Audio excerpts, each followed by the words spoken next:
nigga Vignette. Off in the stitch on the sweater. Parakeet green on the lettuce. I don't be rocking the butters. If you see me booted, it's Mason Margiela. Double R came with umbrella. They tryna rain on my parade from the cellar. Only do beef from the farmer and he'll go dispatch it. I got no vendettas. I'm doing numbers like stars at the Mecca. And Issa Miyake, I flooded Tribeca. Tryna save room for my dinner, but I'd have been touching more bread than a champion of checkers. I crave all the pressure, they cave on the pressure. The difference is clear. Aim is a target in over a year. I bet you could tell by this Rick Owens technical gear. What's up, guys? Cringe, bro. Come on. Why am I throwing my hand like that? What's up, guys? So Dehancer reached out to me a couple months ago to review their film emulation plugin. I've gotten the chance to use it for a good month and a half, and really, experiment and test it a bit. All my posts, or recently, from the past month-ish, have all been graded with Dehancer. So feel free to check that out if you're interested. And yeah, I guess for full disclosure as well, they gave me an affiliate code for 10% off if you would like to purchase Dehancer, and then the full license after this video is uploaded. Nevertheless, they really stressed they wanted an honest review, and that's exactly what I want to do for you guys. Yeah, I guess I want to say thanks to Dehancer for finding me from my Japan vid. I've been into film emulation for a long time because I think there's a lot of qualities to film that is really, really nice. And I've always heard of Dehancer in around kind of the film emulation or video editing kind of scene, I guess. So yeah, it's finally cool to really try it out and experiment. So yeah, without much further ado, let's jump straight into DaVinci. So once you have Dehancer installed, it'll be near the bottom of your effects. And what you can do is just drag it on, and there you go. We have the Dehancer plugin in which we can do a lot of film emulation right here. And all of these are the different options. So Dehancer currently provides 19 different tools here to create a film emulated look. And out of these 19, I'd say 5 of these tools actually provide the value that you're looking for. I'll be going through all these 19 different options, talking about how it works, what individual adjustments do, the analog to their film development process, and an attempt to actually emulate these effects within DaVinci's native tools. And yeah, let's get started. Let's begin with input.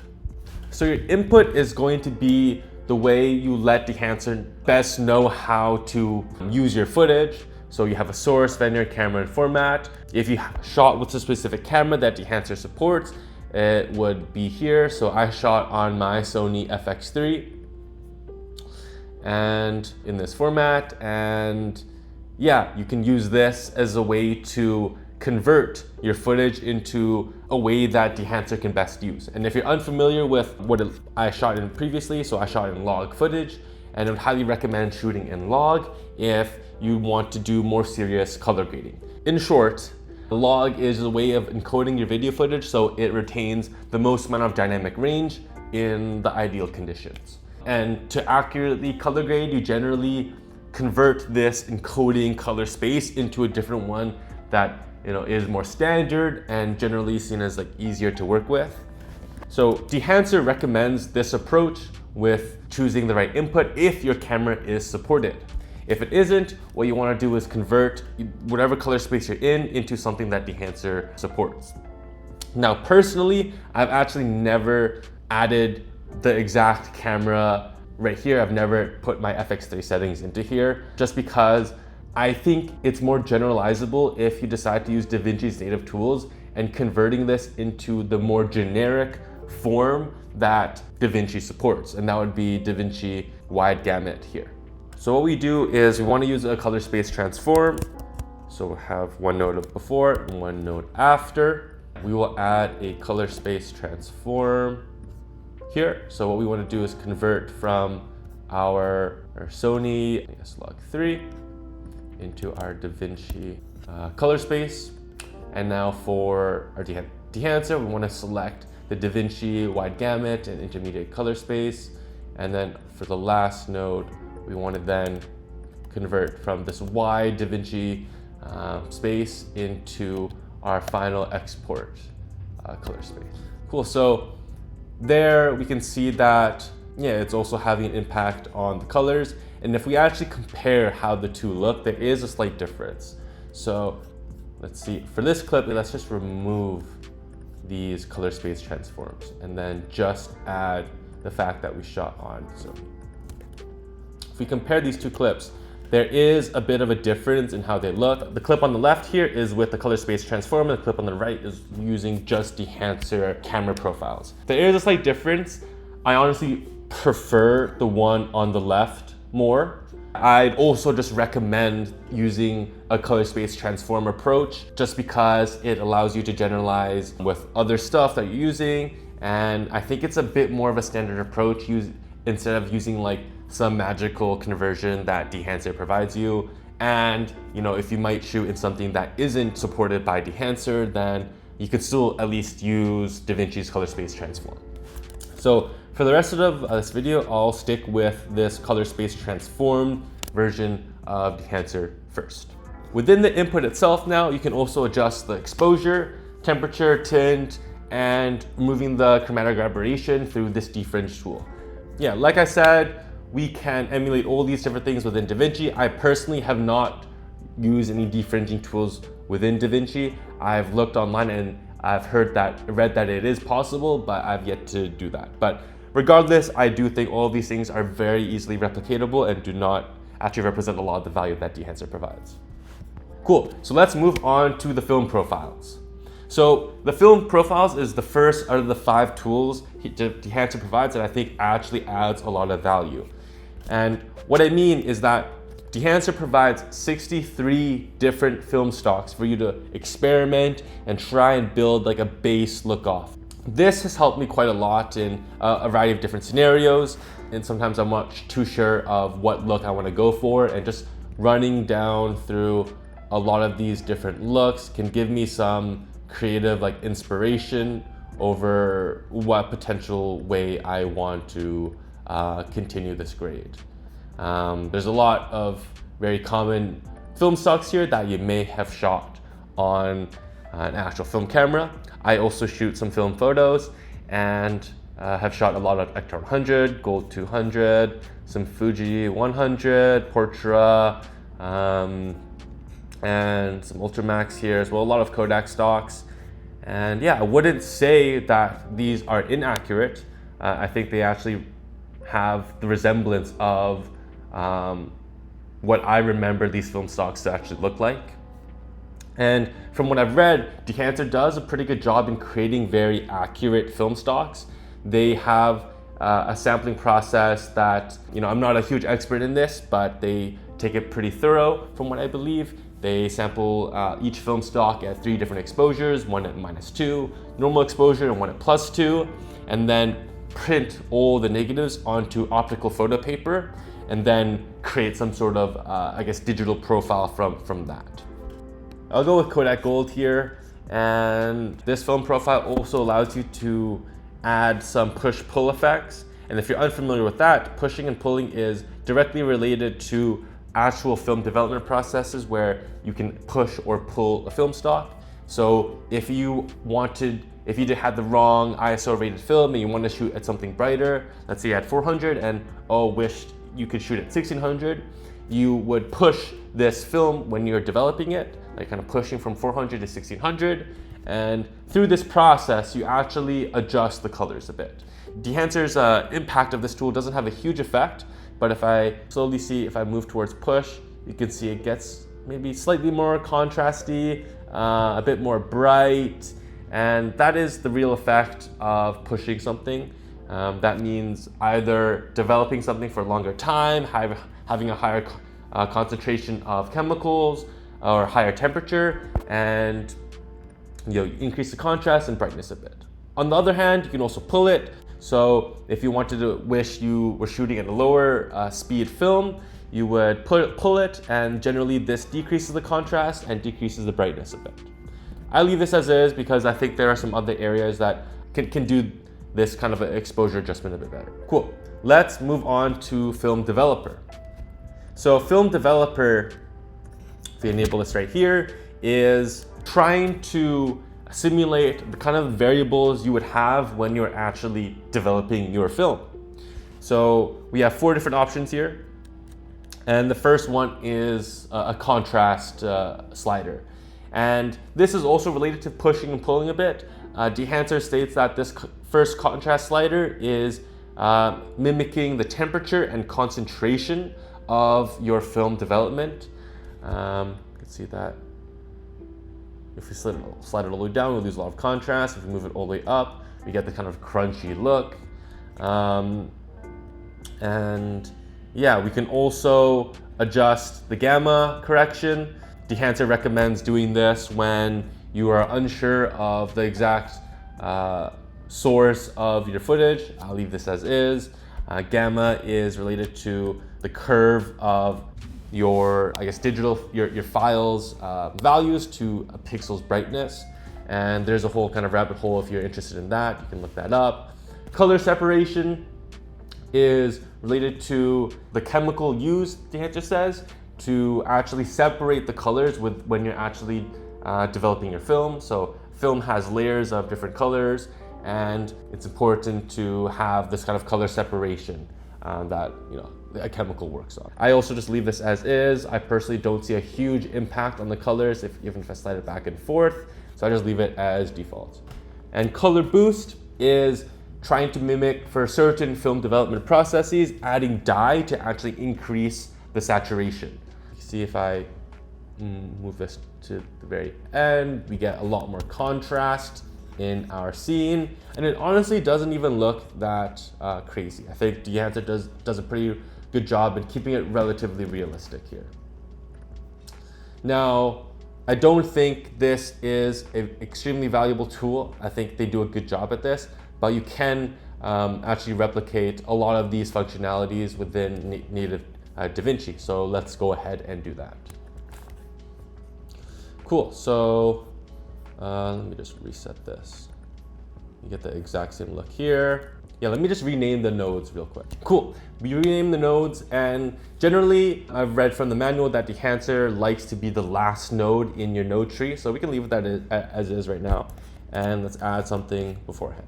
So in our first clip right here, let's say we want to increase the contrast a bit. Let's increase the contrast there. I think I may like it there, and maybe increase that color boost to to there. So it looks okay right here. Pretty good, honestly. And yeah, let's see if how we go at replicating this. So we have our 2 clips here. Let's add some contrast. You can add some contrast. I think the blacks look pretty similar to what we have over in our Dehancer adjustments. And then let's add a bit more, let's add some saturation with this color boost.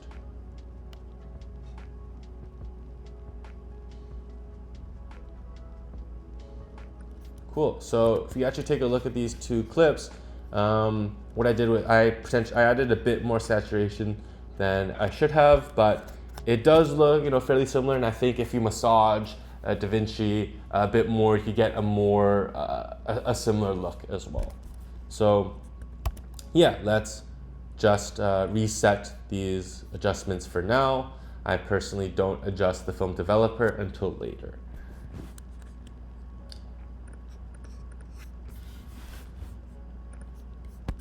Let's move on to our next tool, and that is film compression. So film compression is trying to emulate actual films kind of roll off in the highlights. So because of the actual physical nature of film, when a certain amount of light is absorbed by the film stock, it lets in less and less and less. It's kind of a gradual roll off. So when something is really bright and then maybe gets even brighter, film absorbs less and less light. And this generally leads to one of film's highly praised aspects of having this kind of smooth roll off in the highlights. So if we enable this right here, you can see that our highlights up there are decreased a bit, and you can maybe get that kind of maybe smoother roll off.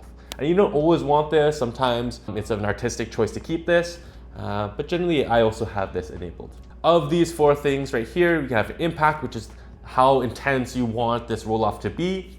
0 being almost none, 100 being a lot. Almost kind of looks a bit flat here without having much brightness. I kind of leave it up here, we might decrease it later.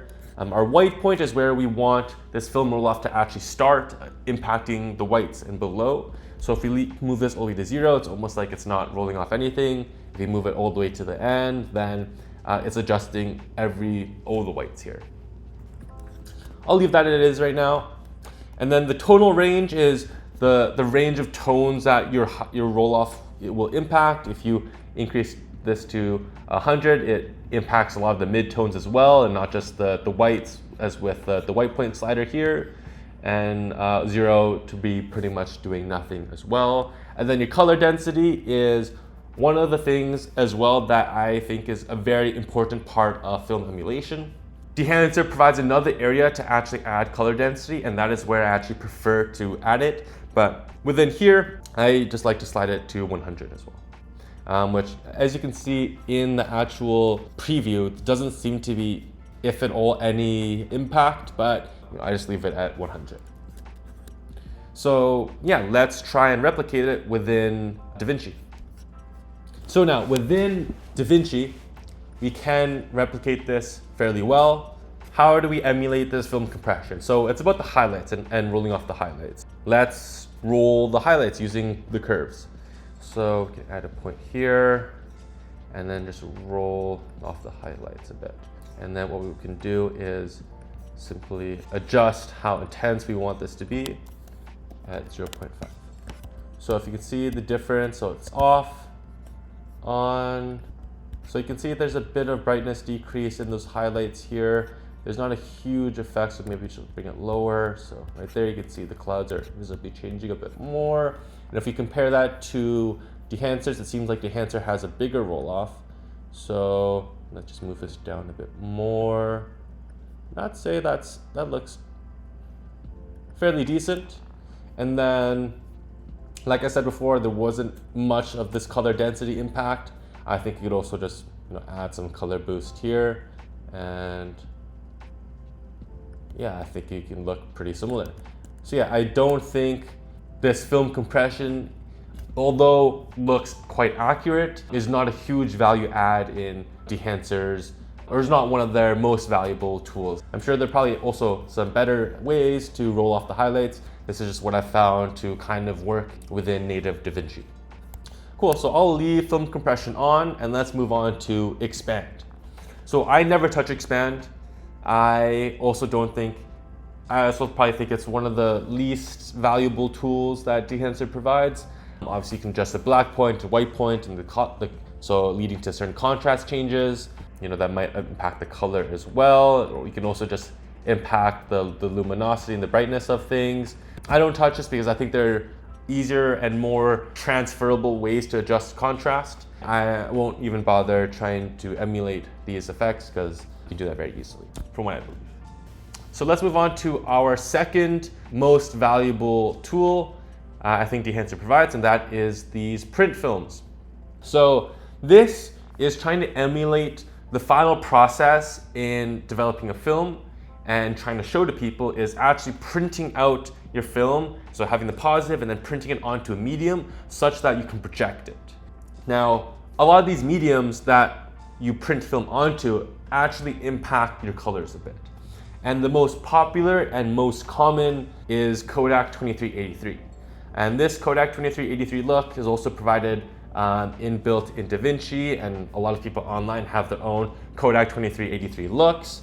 But yeah, I generally like to have that option always ticked. Dehancer also provides a few other looks here. Cd film log, 31513 print film, and this glossy paper look, but I usually always keep it at 2383. And when I grade, I generally always start with selecting this, because if you can actually take a look at our clip here, once I move this 2383, you can see you get a bit more contrast than normal. And I think you can see this within, yeah, so if you take a look at our scopes here, our histogram, you can see there's a bit more contrast as well with the values getting spread out further. So yeah, that has impacted the way our film stock actually looks. I might actually go back and try and edit the film profile later. But yeah, this is one of the things that I think is going to be relatively difficult to emulate in a very fast manner. You can do it in DaVinci with a few color space transforms, or from other LUTs or conversions that people provide online. There are 5 different options here as well. 5 different sliders. You can adjust a bit of the tone. It almost looks like white balance here, the exposure, contrast. And then what I think is extremely valuable here is the color density. So this one has a far greater impact than the film compression's color density. I always like to kind of slide this as well to the end. So if you notice here, if this color density is at 0, we have the bags here. And if you notice that in a lot of creators' look and the film emulation trends going on, a lot of the colors can pop. So that means the reds, some greens, they really pop without looking like overdone with the saturation. And that is color density. Another way to call it is subtractive saturation. And there are numerous methods in how to actually create that. I generally like this if I'm using Dehancer to just crank this up to pretty high. I think 100 also works here as well. Our image is looking overall a bit flat, and we can fix that later as well.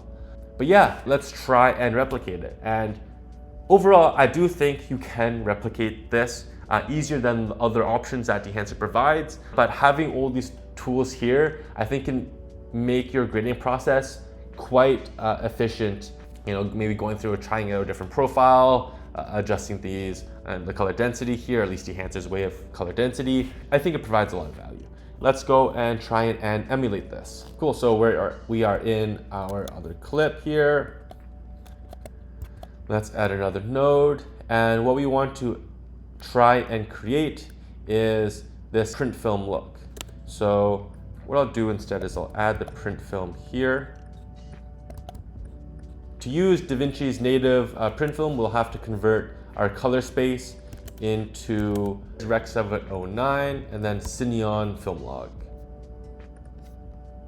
And then here, you'll want to go to your LUTs, film looks, and then you have a few Kodak 2383 looks here. Just go with this. And then we want to have a color space transform back from Rec 709 to Cineon film log back into DaVinci. And yeah, we may need to adjust some of the strength here. These are 0.5. And yeah, we can see that there is a difference in how the print makes these colors look. Let me just label these nodes. Cool, and then we also want to add some color density. If you notice that the reds here are popping a bit more, like the orange is popping a bit more than here. So there are a few ways to add color density. As I believe I've mentioned before, it's called subtract. Another way of calling it is subtractive saturation. And for the first, we'll want to change this into hue, saturation, and luminosity. Move these channels. And then for our second, we want to have saturation and value, and also remove channels 1 and channels 3. So first want to decrease, and you can look online. I can maybe provide some resources into why you do this. So you first want to lower the HSL, and then we can increase our. So if you can notice that we can add a lot of color that doesn't look extremely off if we just, for example, if we add a whole bunch of color boosts, it can start to look a lot very saturated globally and kind of unrealistic. This is why a lot of people prefer this color density and subtractive saturation, is because it can look still quite realistic and has that film emulation quality to it. If we decrease this a bit, we can get that kind of, relatively similar look. I think the white balance slightly different, and that can be because of the exact Kodak 23 emulation I chose within DaVinci. But yeah, if we overall take a quick look at these, I don't think this left look is something you can't possibly get within just native DaVinci. Cool. So before we move on to the next print, I just want to adjust these colors a bit. I want a bit of saturation there, and then maybe in the print add some contrast. That, a bit more color boost. Cool. And let's just try and replicate how that looks. Do that here. So now we have, I think, a look that is relatively similar within the short amount of time that I was editing this. The color is a bit more popping on the left, so maybe we can add a bit more density here. Yeah, there's a bit of difference in the saturation of the trees and the sky and the guy here. So yeah, there are a few other ways to add a bit of density as well, but Dehancer does a pretty good job here of at least adding this color density in. Let's move on to our color head. So I never touch the color head, but what Dehancer is trying to do here is, with their sampling process of all the film stocks and the process of actually printing onto the optical photo paper, the light has to go through a few different filters, which are yellow, magenta, and cyan. And so what you can do here is adjust some of the hues that are yellow or blue. So if you move to the side a bit more yellow, let's enable this. So you can introduce some more yellow, some blue, magenta green, cyan and red, and I do a bit more tonal adjustments here. So yeah, you can definitely see some of the impact with even adjusting the midtones here. So there's a lot of customization that can be done, but again, all things that I think you can replicate within DaVinci natively. Cool, so let's move on to the film grain. The film grain that Dehancer provides is the third out of the 5 options that Dehancer really provides a lot of value in. I think their film grain is very realistic and very well done. There are multiple ways of adding film grain, and the most naive way is recording some of this noise and overlaying this onto your image. This is one of the worst ways to do it, just because of how the grain doesn't actually respect the image it's coming from. So what Dehancer has done has tried to create some algorithm to generate realistic film grain from the image itself. So respecting some of the colors here and the shadows and the highlights, and trying to respect the actual image and generating grain from there on after. Personally, I think their grain has been one of the best points of having Dehancer. So if we zoom in a bit more, if we go on 8mm, we'll have a more pronounced grain here.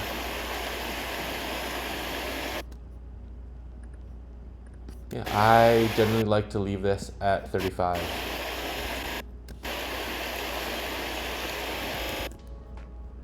In terms of replicating this, there are multiple different ways to add grain within DaVinci, one being the film look creator, as well as just the film grain effect. So let's try and add that. So we'll do it at the very end.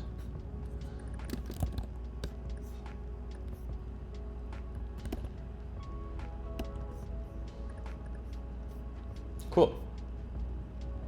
Let's move on to our halation.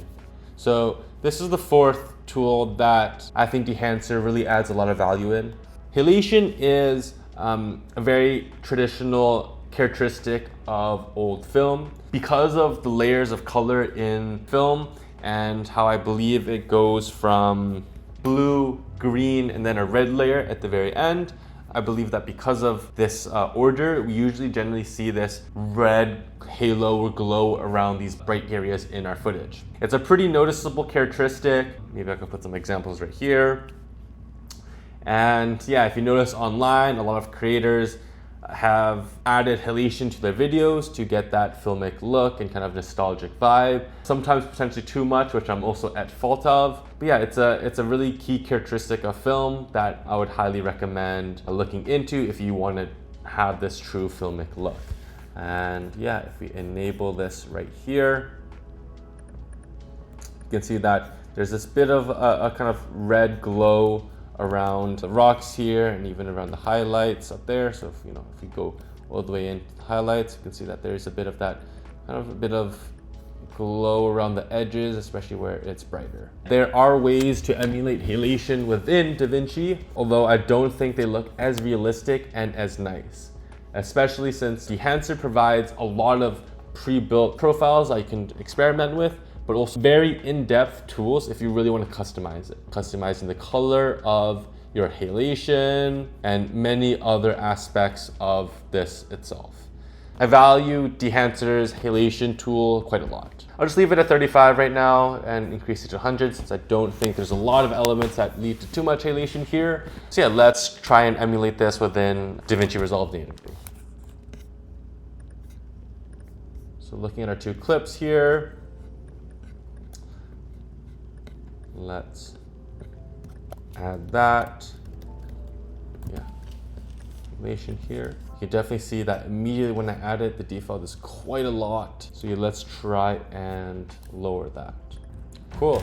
So I now think we're at a relatively satisfactory level of emulating what we have within Dehancer here. There's a bit of difference within, I think it's a bit more red or within these rocks here than what I did in DaVinci natively. But yeah, I think we're relatively there. And again, there are multiple ways to add halation, especially with some power grades like Cineprint, Film Vision, and DaVinci's Film Look Creator effect, which is almost kind of trying to emulate what Dehancer does within a single tool.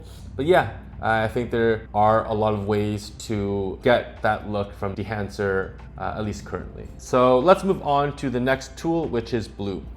So Bloom is physical side effect of film, which leads to this kind of blurring, glowing effect, blooming from brighter areas in the image and creating that kind of soft, diffuse look.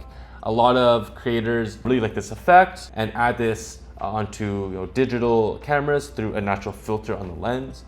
You might have heard of ProMist filters or diffusion filters. I've also used this at times because I like that kind of misty, soft look sometimes, especially with how over-sharpened digital image can look. If we enable this, and we can also amplify this a lot, so if we move it, nothing, and then you can see some of the impact that this glow provides. And it does kind of add this soft and sometimes dreamy look. I usually leave this as is, add a little bloom, adjust the amplification. However, you can also go in depth like your halation to really adjust and fine tune these things however you like it. Let's try and emulate this within DaVinci itself. So going to our second clip, just double check that we have this enabled. Bloom, yes. Let's do that after our halation. There's this glow effect. See, this kind of adjusts where it's shining. There, looks not bad. I think that looks okay. It definitely has a bit more soft impact, I think, combined with the halation than what we have in Dehancer right now. Depending on look, I think with a bit more fine tuning, we can probably retain some of the sharpness from Dehancer. But yeah, so far, I think some of these tools don't differ too much. If you are looking at a more fine-tuned use case and are a bit more specific about the colors you want and how things look, the speed at which you can use Dehancer and get the look you want is quite valuable. After Bloom, let's move on to Film Damage. Film Damage is trying to replicate some of the artifacts and real physical damage that you might have when developing or just throughout the film process. If you notice, let's say I crank this up and go to Super 8, you can see some of this dust, scratches, and you can see that every time I enable this, it is changing. So it's not like there's just one overlay that's been playing, it's generated, and yeah, there's multiple different artifacts you can choose from. And again, outside of the profiles, you can really fine tune the amount that you really like here. Sometimes I don't really want film damage unless I'm really trying to show you, oh, I'm shooting on Super 8. To emulate this, there is this film damage look in DaVinci that you can add. And you can see these lines and scratches. You can also add a bit of that blur. But yeah, we can add these scratches in, but not as much and not as thorough as what Dehancer can provide. With the tweaks so far, I think there's been minor differences that are leading to a fairly different image right now. I'm sure there are people that can get a pretty similar image here with just DaVinci's native tools, but it just takes time. And with the limited amount of time that I've spent on this, I think it looks relatively similar. There's a bit more saturation on the right-hand side here. Moving on to our next tool, which is Film Breath. So Film Breath is trying to emulate the slight and unintentional changes in exposure, color, or contrast that you can visually see between the frames when it's actually playing. Let's do it on Super 8, and I think it should be more visible. So if you notice here, there's definitely some flashing on the overall image from this like green, magenta shifts here.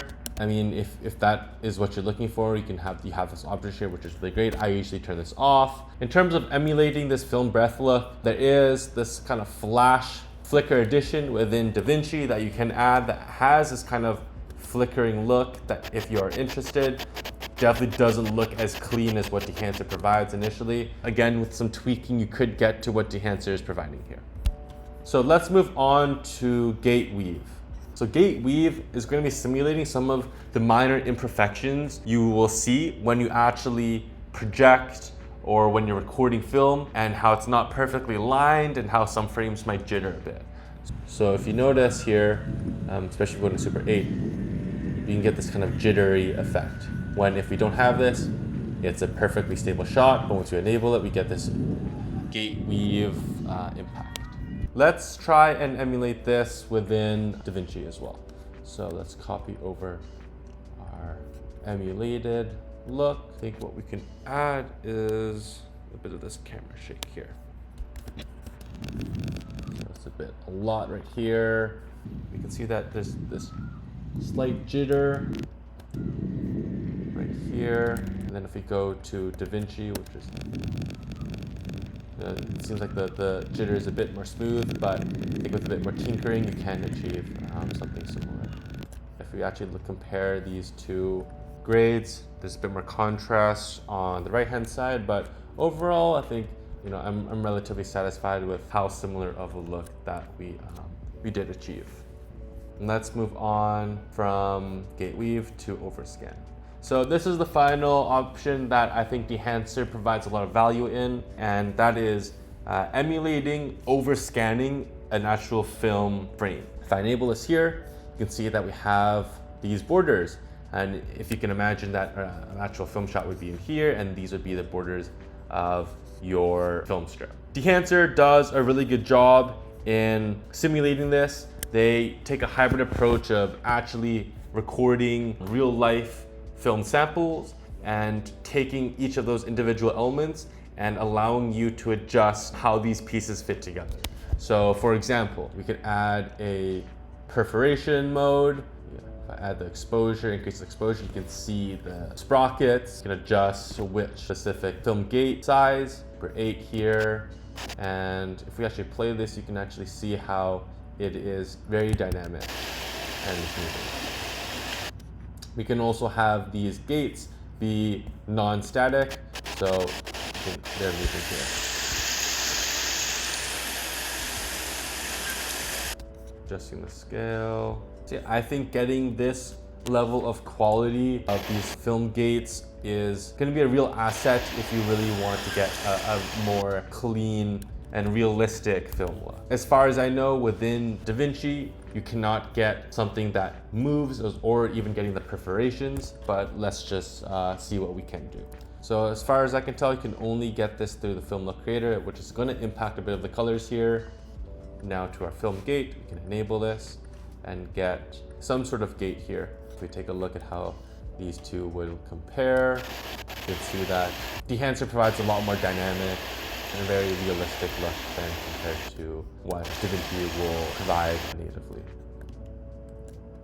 And then we have our final few tools. We have a Vignette, Won't go too in depth into this. This is a pretty common feature. You could definitely do this within DaVinci Resolve as well, and I personally don't really like to have too much of a vignette effect. You also have a monitor. Monitor is a tool I never use. You can add some false color to the exposure, and I guess also have some clipping indications. All stuff that you can do within DaVinci. And your output, so you can adjust the total strength of what you're doing here, as well as actually generating a LUT that exports your contrast and kind of tone colors, so you can use them elsewhere, not like Overscan, gate weave, film damage, that will not be encapsulated in your LUT.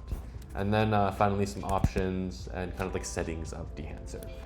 Yeah, overall, I think these final 5 different options, they're all things that you can actually do within DaVinci Resolve natively. In summary, the 5 tools that actually, I think, provide you a lot of value within Dehancer are going to be your film profiles, your print options, film grain, your halation, and the overscan abilities.